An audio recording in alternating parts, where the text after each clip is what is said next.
ছোট ভাইকে একটা কথা বলবো, আমরা কি কখনো ভেবেছিলাম যে ওয়ার্ল্ড কাপ খেলবো? কখনো কি ভেবেছিলাম যে টেস্ট খেলবো? যে দেশের বাইরে বিভিন্ন দেশে, নিউজিল্যান্ড বলেন, অস্ট্রেলিয়াতে বলেন, মাঠের পাশে সুন্দর ড্রেসিং রুম থাকে। টার্নিং করে কিন্তু আপনাকে সার্ভাইভ করতে হবে এবং ওখান থেকে ভালো ব্যাটিং করে জিতে আসতে হবে। আপনি শুধু মাঠ বানালে তো হবে না, আপনি দেখবেন যে আমার যতটুকু ধারণা আছে, আমরা সবাই মিলে আলাপ করছি যে প্রাথমিক অবস্থায় একটা মাঠ, এখানে যে মাঠগুলো হবে মাঠগুলো থাকবে, সাথে ড্রেসিং রুম থাকবে। আপনি যদি দেখেন যে দেশের বাইরে বিভিন্ন দেশে, নিউজিল্যান্ড বলেন, অস্ট্রেলিয়াতে বলেন, মাঠের পাশে সুন্দর ড্রেসিং রুম থাকে। আহ মানে সুন্দর মানে আমাদের এখানে খেলার লোকাল ডোমেস্টিক হবে। ছোট ভাইকে একটা কথা বলবো, আমরা কি কখনো ভেবেছিলাম যে ওয়ার্ল্ড কাপ খেলবো? কখনো কি ভেবেছিলাম যে টেস্ট খেলবো? আমি মনে করি যে আমরা যদি মাঠ শুরু করতে পারি খেলাধুলা এখানে, একটা সময় মানুষই বলবে যে এখানে একটা গ্যালারি হওয়া উচিত, স্টেডিয়াম হওয়া উচিত। এবং আমার মনে হয় যে সেই পরিকল্পনা কিন্তু ক্রিকেট বোর্ডের ছিল আগে, এবং আমার মনে হয় এখনো সেই পরিকল্পনা আছে।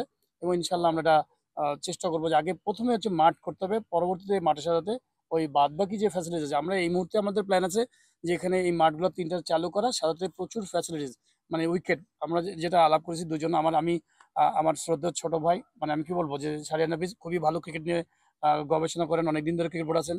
আমি বলে দিই, সবসময় তার সাথে আমি আলাপ আলোচনা করছি যে ক্রিকেটের উন্নয়নের জন্য আমাদের কি করা লাগবে। এখানে আমি মনে করি ঢাকা শহরে তেমন পকেট মাঠ নাই তেমন প্র্যাকটিস করার জন্য।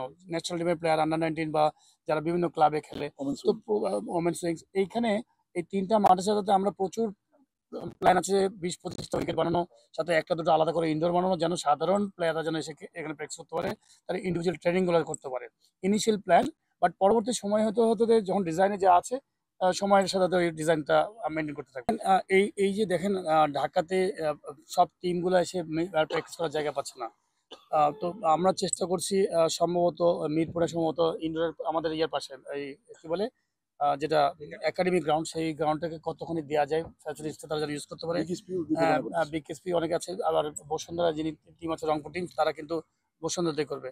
বাট খুব শীঘ্রই, আমরা তো কেবল আমরা আসছি, তো চেষ্টা করছি এই পূর্বাচল মাঠে কত তাড়াতাড়ি এই ফ্যাসিলিটিগুলো ডেভেলপ করা, যেন 7-8টা টিম যেন এখানে সুন্দরভাবে প্র্যাকটিস করতে পারে।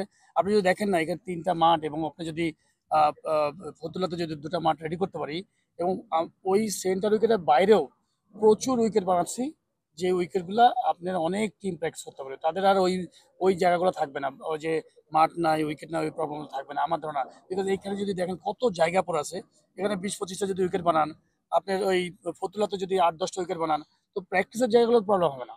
আমার মনে হয় যে এটা হচ্ছে তো ইচ্ছার ব্যাপার। দেখা যাক, ইনশাল্লাহ আমাদের ইচ্ছা আছে। আশা করি আমাদের গ্রাউন্ডস ডিপার্টমেন্ট চেষ্টা করছে যে আগামী 3 থেকে 4 মাসের মধ্যে এগুলোকে আমরা রেডি করবো। ইনশাল্লাহ চেষ্টা করবো খুব শীঘ্রই। আমি অলরেডি এটা নিয়ে আমি শুনেছি, আমি বেশ কিছুদিন আগে শুনেছি, প্রায় 20-25 দিন আগে শুনেছি এই ঘটনাটা।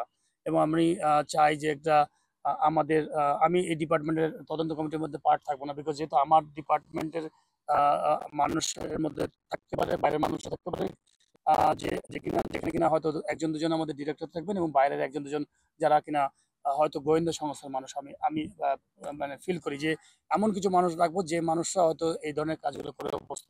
তো 3 সদস্য বিশিষ্ট একটা কমিটি করবো, আমার প্ল্যান আছে। আমি প্রেসিডেন্ট মহোদয়কে দিব, এবং এটা জানাবো যে 3 সদস্য বিশিষ্ট একটা কমিটি করে এটা একটা তদন্ত করা হোক। শুধুমাত্র এটা না, আমাদের হিস্ট্রিতে অনেক কিছু জিনিস আছে যেগুলো হয়তো আমরা চেষ্টা করবো ওগুলাকে সলভ করা, এবং পরবর্তী আমাদের যে কাজগুলো চলমান সেগুলো রেগুলার ওয়ার্ক করা।